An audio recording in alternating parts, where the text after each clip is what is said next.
do 11 ao 18, todos esses capítulos,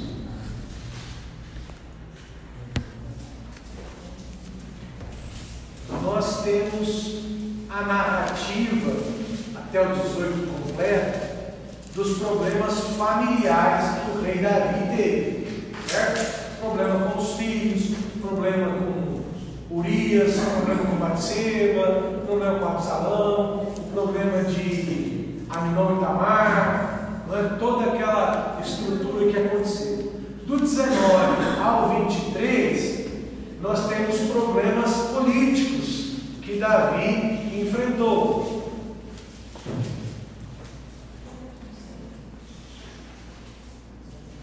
Voltando a Jerusalém, Simei, Mefibosete, que trouxeram problemas políticos, a revolta, mais uma revolta política, no 20, a questão da fome que ele enfrentou por conta dos seus problemas, no 22, algumas vitórias de Davi. Nós vamos até o 23 com as últimas palavras e a morte do rei Davi, certo? Terminando então o segundo livro de Samuel. O primeiro contando a história do reinado do rei Saul e o segundo contando a história do reinado de Davi, ok? Começando o primeiro livro dos reis, nós temos os últimos dias de Davi, do capítulo 1, do versículo 1 ao versículo 4. A partir do versículo 5, a conspiração de Adonias, outro filho de Davi, que tentou assumir o trono no lugar do rei Salomão, aquele a quem havia sido prometido, aquele a quem Deus havia mostrado que deveria ser o sucessor.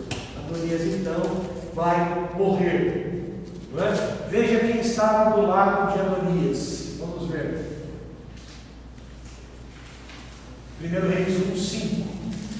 Ora, Adonias, cuja mãe se chamava Agite, começou a divulgar: sou eu que vou reinar proximamente. Arranjou para si cavalos, além de 50 guardas que corriam diante dele. Seu pai, enquanto viveu, não repreendeu, questionando: por que fazes isso? Ele era também um homem extraordinário e belo, e havia nascido depois de Absalão. Adonias, pois, entrou em entendimento com Joabe, filho de Zeruia, e com o sacerdote Abiatar, que tomaram partido de Adonias e o apoiaram. Quem estava do lado de Adonias? Joabe e Abiatar. Quem eram esses dois? O sacerdote, né, Abiatar? O sacerdote e o capitão lá. O capitão do exército. Então ele tinha a religião e o exército nas mãos dele. Os homens mais próximos, né? Exatamente. Certo? A partir do verso 11, a ação de Natã, o profeta, não é? Que fez com que Salomão pudesse ser consagrado e efetivamente rei de Israel. Depois nós vamos ter a morte de Adonias, certo? O testamento de Davi a Salomão, o fim de Abiatar e Joabe, quer dizer, os três que fizeram a conspiração, Abiatar, Joabe e o próprio Adonias, morreram pelas mãos do rei Salomão. Uma forma também política de se estabelecer no poder, né? Matando aqueles que eram seus inimigos. Da mesma forma que o pai agiu com conquistas diante dos próprios filisteus, Salomão faz isso diante dos seus inimigos, não é? Os partidários de Adonias e os partidários de Salomão. Então, depois eu quero que vocês leiam o capítulo 1 até o 4, tá bom? Que são importantes nesse contexto do bojo histórico do tempo. Tudo levaria a crer que, se no caso Adonias ele reinasse ali, provavelmente mataria Salomão. Sem dúvida. Por a mãe dele ter traído, no caso, o pai, né, no caso, tutelou com a mãe, então por ele ser um bastardo, vamos dizer assim, filho bastardo, então provavelmente eles enxergariam ele como um inimigo no caso. E Salomão nessa altura ele tinha o quê? 15 anos mais ou menos. Mais ou menos isso. Era um adolescente. Exatamente. A história de Davi e Batseba, ela é polêmica por um lado, né? Toda a história do pecado, da repreensão, mas torna-se uma história de amor muito bonita realmente. Não é porque é a partir dos filhos dele, você vai ter dele com ela, que vai nascer Jesus. Não é? Então, tem um, acho que é o avô dela, deixa eu ver aqui, Marquinhos, nesse. No Marquinhos, eu esqueci o nome do avô dela, um personagem bem interessante de 2 Samuel, que traiu Davi exatamente, provavelmente por aquilo que ele fez com Batseba e Urias, né? Mas é uma história de amor muito bonita, até porque Salomão vai nascer daí, né? Então eu acho que Davi deu uma credibilidade muito grande para Batseba, que se tornou, obviamente, sua primeira mulher, né? Que mais se aproximou, em detrimento das outras mais antigas. Deus ele tem esse caminho que às vezes na mente humana assim não consegue entender, porque às vezes Deus ele não pega muito aquilo que é certinho, né? Aquilo que é alinhado, né? A própria história de Ruth, isso, né? Que são de outra descendência cananeias, pagão, exato. Esse nome certo aqui, Aitofel? Aitofel. Esse cara aí que acho que é o avô de Batseba, não é? Ele é o trairão, trai Davi, provavelmente motivado por aquilo que aconteceu. Bom, depois do 1 Reis, a partir do 43, nós temos todos os planos aí, que quero que vocês leiam, não é? E a morte dos 3. Olha que interessante, no 1 Reis 4, do 20 ao 21.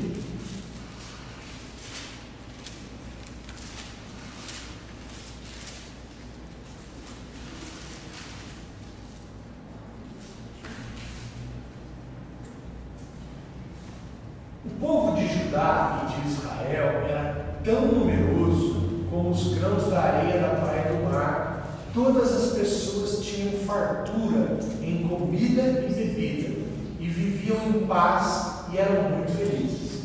Salomão estendeu seu domínio sobre todos os reinos existentes, desde o rio Eufrates, até a terra que coube aos filisteus, até a fronteira com o Egito. Todos esses reinos dominados pagavam-lhe impostos e estiveram sob a majestade de Salomão durante toda a sua vida. Quando você vê aqui, você vai pegar o mapa que eu fiz, você pega aí onde está escrito Cairo, que é no Egito, certo? Óbvio que os domínios de Salomão não chegaram ao Egito, certo? Mas chegaram na fronteira com o Egito, certo? E depois até o rio Eufrates, onde está aí Iraque, você tem essas duas vertentes aí cinzas, que são o Tigre e o Eufrates. O Eufrates e o Tigre, né? A ordem de sequência do Ocidente para o Oriente é Eufrates e Tigre, tá bom? Só para você lembrar, lembra do filme do ET? ET, Eufrates e Tigre. Primeiro do Ocidente para o Oriente, primeiro o Eufrates, depois o Tigre, certo? Então, você vê que aí há um espaço de terra muito grande, além dos limites que Josué conquistou, além dos limites do que é Israel hoje, muito pequenininho, certo? Então ele vai do Cairo até o Iraque, está vendo? Todo esse espaço. O espaço que é Israel hoje está aqui no mapa bem pequenininho, onde está Jerusalém aqui. É uma faixinha de terra que é hoje Israel, certo? E ele foi até a região do Iraque, até o Eufrates, certo? E vem até o Egito. Então os domínios de Salomão foram muito grandes, não é? A importância política de Salomão foi muito grande. Nesse pedaço de terra, nós temos pequenos reinos, não é? Que todos se tornaram vassalos. Vassalo é diferente de escravo. Escravo está escravizado. O nome já se auto-excluía. O vassalo é aquele que não é escravo, mas paga imposto. Ele é dominado, mas não escravizado, apenas financeiramente falando. Certo? Então, todos esses reinos aqui foram exatamente governados e se tornaram vassalos de Salomão. Óbvio que nessas alianças que ele teve, ele foi conquistando aquele número grande de mulheres, de concubinas, que na verdade eram princesas que eram dadas como presente aos reis quando haviam alianças. Ok? O maior legado de Salomão, qual foi?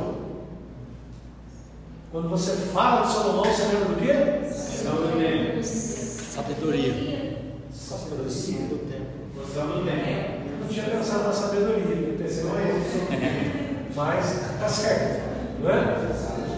Quando falamos em legado financeiro, né? Estamos falando do templo de Salomão, certo? Existem até réplicas dele hoje aí, espalhadas, muito maiores, é verdade, não é? Olha que interessante, o templo era feito de madeira do Líbano, madeira revestida de ouro, certo? Nosso arquiteto aqui que consegue viajar na maionese com isso, já pensou? Pagamento: 20.000 coros de trigo e 20 coros de azeite. Um coro, uma medida, não é? 450 quilos ou 450 litros.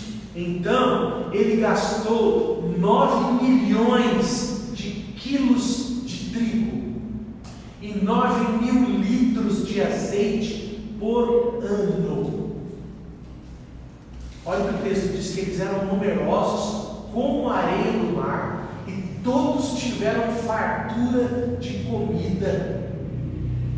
E ainda ele gastou 9 milhões de quilos de trigo para pagar a madeira para a construção.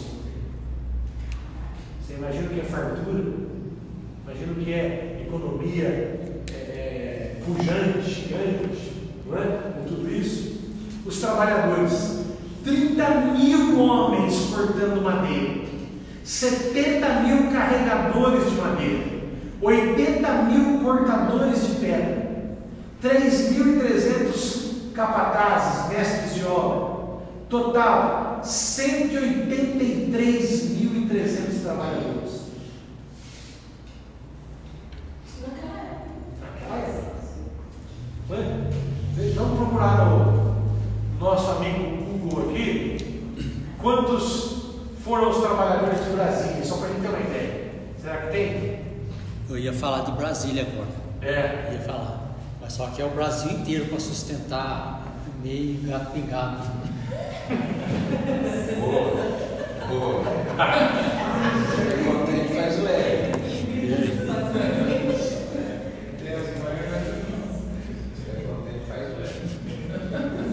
Então nós estamos superando Salomão, então. 60.000 operários para construir Brasília. Para construir o templo, 183 mil. 3 para construir um templo. É, porque a mão de obra era Óbvio que era bem diferente a mão de obra, né? O Brasil já está um pouco automatizado, mas nem tanto, né? Mas então vamos lá, 480 anos depois que eles saíram do templo, que eles saíram do Egito, as obras do templo se iniciaram. As medidas são 27 metros de comprimento, 9 metros de largura e 13 metros e meio de altura. Não era muito grande, certo? Mas todo o simbolismo, o tanto de ouro que foi construído, parece ser coisa maior. Quanto que é gastar disso? O pórtico, que é a área da frente, nós estamos falando do ambiente fechado, não é? O pórtico tinha 9 metros de largura por 4 metros de comprimento. Algumas salas laterais ao templo. O primeiro andar com 2,25 metros de largura, o segundo andar também, o terceiro com 3,15 metros. É possível isso? Mas olha que interessante, o primeiro e o segundo andar 2,25 metros, o terceiro era maior, 3 metros e 15. Curiosidade, capítulo 3, versículo 7.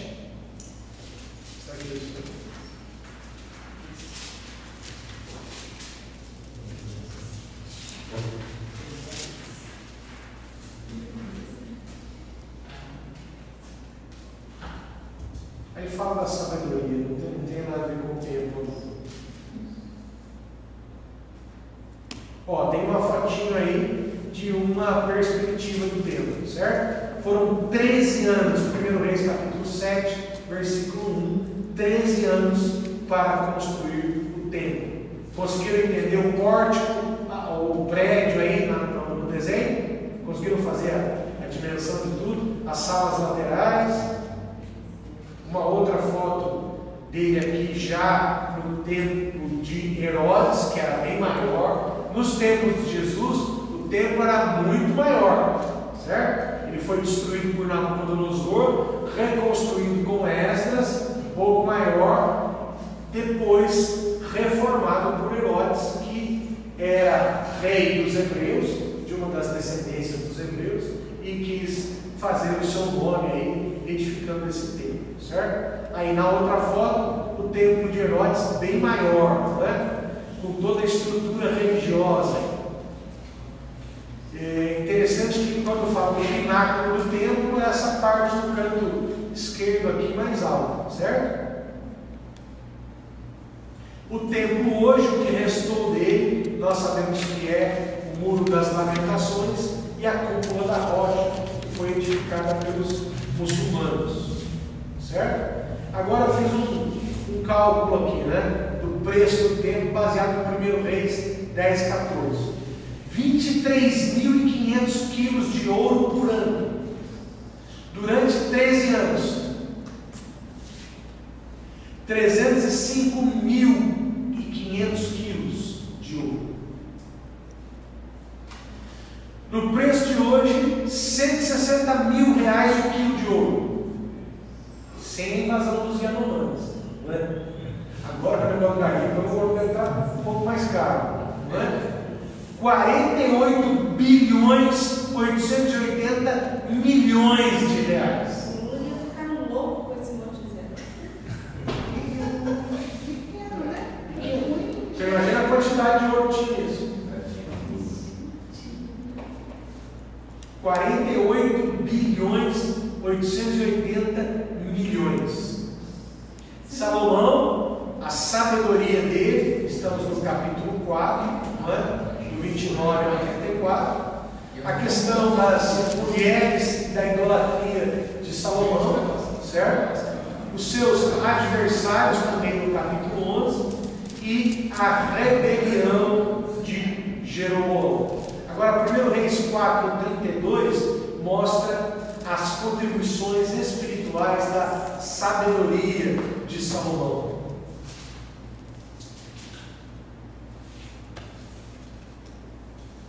Ele criou 3.000 provérbios e compôs 1.005 cânticos ou salmos.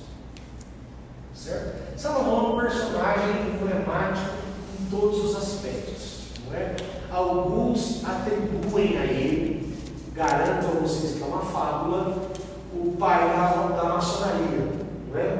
Na verdade, Salomão é idolatrado, entre aspas, pela maçonaria. Por conta do que? Da sua riqueza, da sua capacidade de liderança e da extensão do território do seu reinado, certo? Então, os maçons estudam muito o Velho Testamento, não é? Eu tive uma experiência uma época de um senhor que foi no Mogi Guaçu, no último grau da maçonaria, e o filho dele começou a usar droga, ele começou a frequentar nossa igreja, era amigo de um pastor da igreja, e começou a frequentar. E eu comecei a fazer um discipulado mais próximo com ele. Então eu ia na minha casa para eu falar de Bíblia para ele. E o pai ia junto. O ano conhecia o Velho Testamento. É um negócio fabuloso. Ele falava, 1 Reis, cada versículo tal tem isso. É um negócio fabuloso. Por quê? Como último grau, ele tinha que dominar o Velho Testamento e principalmente a história de Salomão. Na bruxaria também. Também. Também.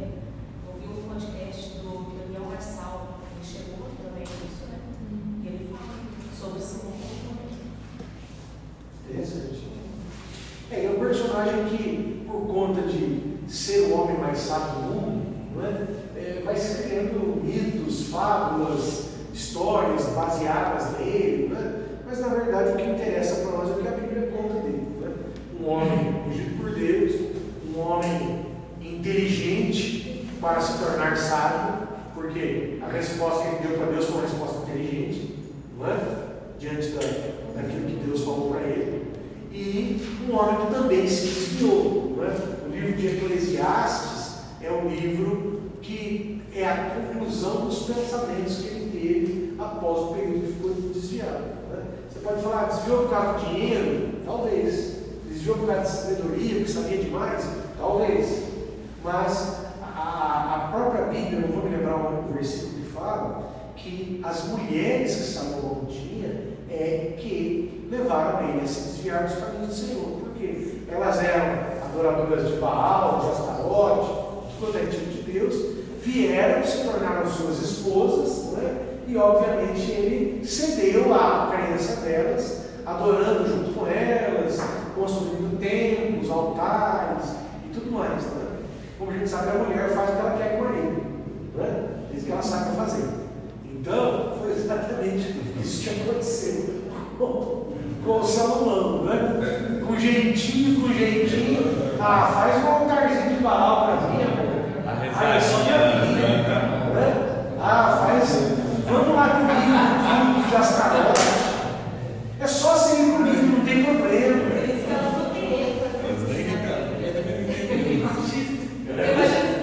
Mas é bem pesado, senão ela dominava.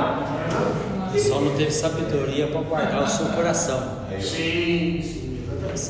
E acabou se envolvendo com todas essas situações e circunstâncias que transformaram ele nesse homem terrível. Né? Vamos ver 1 Reis 11, do 14.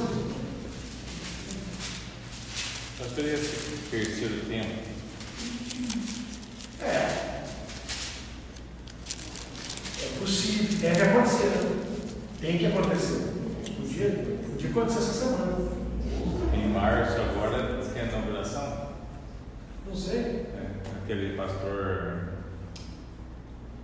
Ai meu Deus, não lembro o nome dele. Antônio Bruno. Dia 13 de março, parece que é a inauguração do terceiro tempo. Mas onde está sendo construído isso? Ele, nas pesquisas dele, ele viu lá as 70 nações que já estão com os trens prontos, que vão trazer das 70 nações do tempo que já está praticamente já pronto lá. Só que não foi divulgado. Eu acho que não. O que eu vi, inclusive fotos, de um lugar que está sendo construído no Iraque, se não me engano, que é uma réplica de Meca, uma réplica do Templo de Salomão e uma réplica do Vaticano, para unir as três maiores religiões do mundo. Não me lembro aonde, eu posso pesquisar e mandar para vocês depois. Eu já falei sobre isso uma vez na igreja, mas eu não tenho aqui.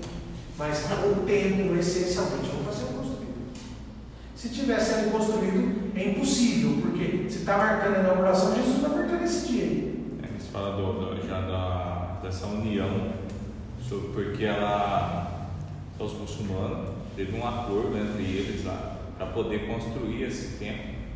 E foi feito o acordo, só que nada divulgado. Então, pode ser um outro templo, não a reedificação do templo de Salomão. Gente, eu ouvi falar uma vez que ele ia ser construído no próprio que foi destruído. Isso. Aí tem a reconstrução é no mesmo lugar. Para ser feito o sacrifício do novilho, já estão preparados, os novilhos, com os sacerdotes já preparados para os rituais para que sejam feitos. Os utensílios, o novilho, isso daí já está quase que tudo pronto. Se você entrar no Instituto, não sei o que, de Jerusalém, você já consegue ver todas as coisas. Nossa. Mas eu vou ver se eu vejo a matéria do pastor Antônio no grupo da sorvete. Olha, eu acho particularmente que o anticristo já nasceu. sabe? Eu acho que o anticristo deve estar na faculdade já, deve estar com mais de 20 anos de igreja. Está em Brasília. Em Brasília. Não. Brasília é pequeno para ele. Todos os dedos, assim. Não. Brasília é pequeno demais. É muito grande. Agora, se nós concordo. temos evidências nesse sentido, eu acho que a volta de Jesus é mais evidente. Tá. Esse movimento que começou a acontecer semana passada na igreja dos Estados Unidos, lá que o culto não acabou até hoje, pode ser mais um prenúncio.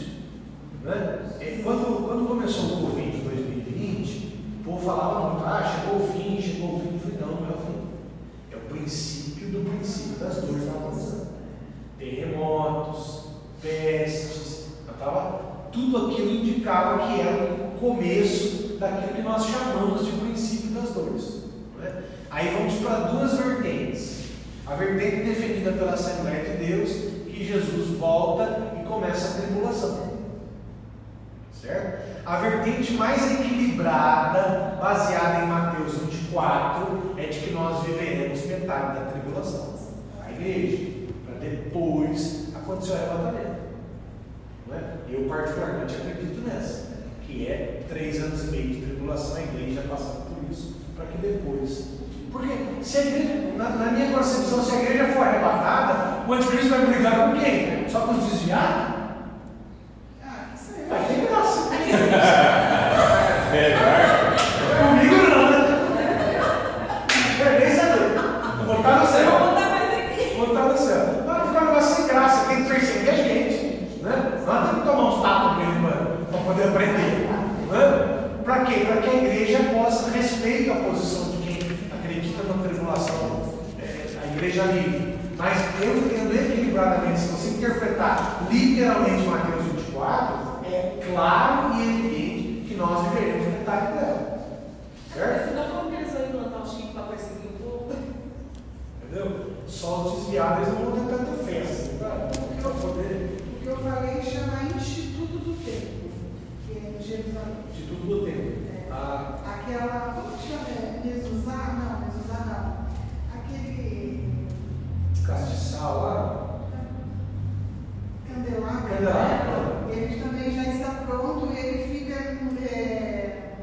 lá em Jerusalém, ele é enorme de ouro, não sei quantos quilos de ouro foi gasto lá, e ele é revestido assim em volta dele com um vidro, todo mundo pode exposto, né? Você está exposto no meio assim. O mais interessante é que a gente imagina quem é ele, na verdade.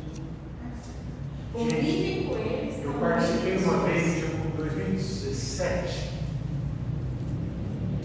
de um congresso de arqueologia e eu não pude pegar na mão, não é?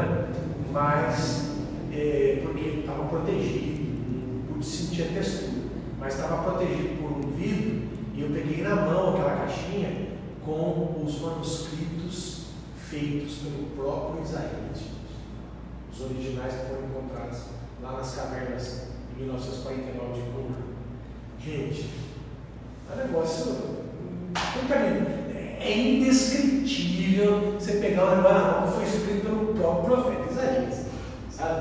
O negócio não tem. É magnífico, é maravilhoso de uma maneira que não tem explicação. Não é? Agora, você imagina você estar num lugar com tudo isso na mão. Não é? Imagina o que vai ser quando estivermos diante do próprio Cristo. Né? São situações que a gente vai ter que ter muito controle emocional. Eu acho que vai ter muito Rivotril no céu, porque nós vamos pirar. Nós vamos pirar. Vai precisar dos Rivotril para dar uma ferma aqui. Porque o negócio vai ser bom demais. Né? Então, quando olhamos para tudo isso, nós precisamos entender o seguinte: os adversários que surgiram para Salomão, o principal deles foi um cara chamado Jeroboão. Por quê? Na linguagem de hoje, quem era Jeroboão? Jeroboão era o prefeito de Jerusalém. Certo? O templo estava dentro de Jerusalém. O palácio do rei estava dentro de Jerusalém. E quem governava as muralhas de Jerusalém estava dentro da muralha era Jeroboão. Para nós vermos um povo que tinha muita comida, que tinha muita prosperidade, gastar 48 bilhões e 880 milhões em ouro, você imagina o tanto de imposto que o povo pagava? Imagina o tanto de imposto que pagava? Terminado o tempo, terminado o palácio, estabelecido o trono de Salomão em todos os aspectos, o dinheiro continuou entrando, era para a vaidade, certo? Nada mais justo que você que governa o lugar onde o rei está, você que administra a cidade onde moram as pessoas mais próximas do rei, e que obviamente tinham mais dinheiro, e que obviamente pagavam mais impostos, certo? Nada mais justo que você chegar no rei e falar assim: meu velho, seu templo já está pronto, seu palácio já está pronto, você tem a maior cavalaria do mundo, você tem o maior harém do mundo, vamos pagar um pouquinho? Vamos pagar menos, vamos fazer o povo pagar menos imposto? O que Salomão fez? Exilou Jeroboão no Egito. Jeroboão vai exilar, praticamente preso no Egito. Egito espiritualmente é mundo, pecado. Jeroboão faz um estágio no pecado, faz um estágio no mundo, faz um estágio no Egito.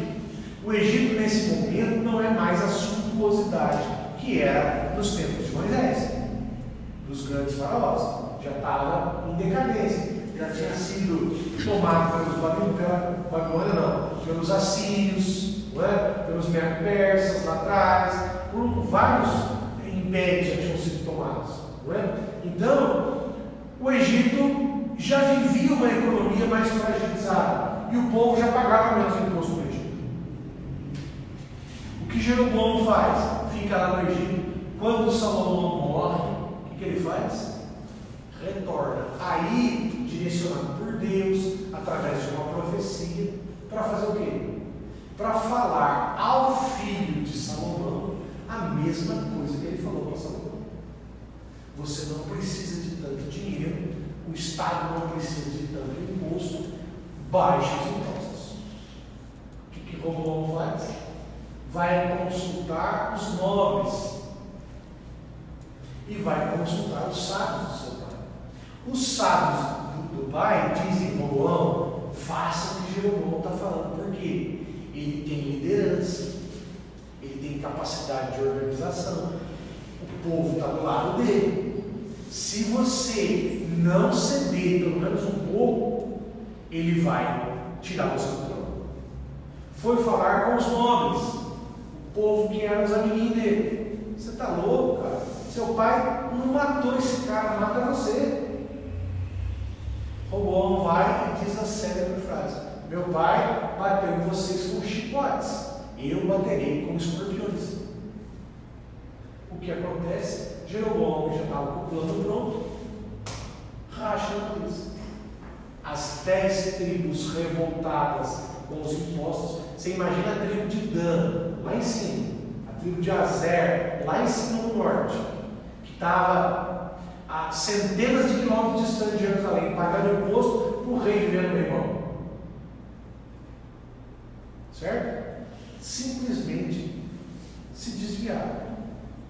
Jeroboão já estava desviado, ele enfrentou um problema. Tá bom, Jerusalém, Benjamim vai ficar com Roboão, é um reino pequenininho, eu fico com as 10 tribos. Só que ele tinha um grande problema. Qual é? Que ele não queria que o povo dele saísse. O templo ficou para Roboão, porque havia uma promessa para a descendência de Davi: manterei os seus descendentes no trono. Mas como é que fazia com o templo que estava dentro de Jerusalém? Ele fez, né? Então ele estrategicamente criou 6 templos e colocou os deuses que ele ouviu fugir. Arão não fez o bezerro? Por que Arão fez o bezerro? Porque ele era escultor de deuses no Egito. que ele vivia, era o que ele acreditava. Ele fez o bezerro por causa disso. Jeroboão sabia como é que funcionava no Egito. Ele simplesmente cria 6 templos, não é? E coloca as pessoas que não tinham emprego, que estavam abandonadas, que eram moradores de rua, para serem sacerdotes do novo Deus. Um em Dan e o outro em Betel. Foram 2, né? Foram 2, perdão, foram 2. Agora, veja que interessante. Socialmente falando, o que ele fez? Um golaço. Diminuiu o imposto, deu emprego para quem estava vivendo na rua e rachou a descendência de Salomão. O cara foi fantástico. O Bolsonaro na época. Mais ou menos. Foi fantástico o que ele fez. Só que, da mesma forma que Salomão se perde na vaidade, ele se perde na vaidade e faz o que tinha que fazer. Então, nós precisamos compreender essa estratégia que Satanás usou para rachar o Salomão. Aí o povo não subia para o templo em Jerusalém para adorar, porque ele falava, fica aqui. Fica aqui. Para que Não subir precisa lá? ir em Jerusalém. Sai de Jerusalém, tem influência de Roboão. 100 quilômetros andando. E a Bíblia diz que Roboão acabou com a riqueza do pai, fazendo guerra contra Jeroboão por 23, como é que a gente vê isso? 23 ou 25 anos que ele foi rei de Judá. E o que ele fez? As moedas eram de ouro, ele acabou com as moedas de ouro, fez moedas de prata, acabou com a prata, fez moedas de bronze. Quer dizer, estourou a economia de Judá de uma maneira terrível. Certo? Semana que vem então a gente entra em Roboão e a partir daí a história dos 2 reinos. Vamos trabalhar paralelamente com os reinos de Judá e os reinos de Israel. Ok?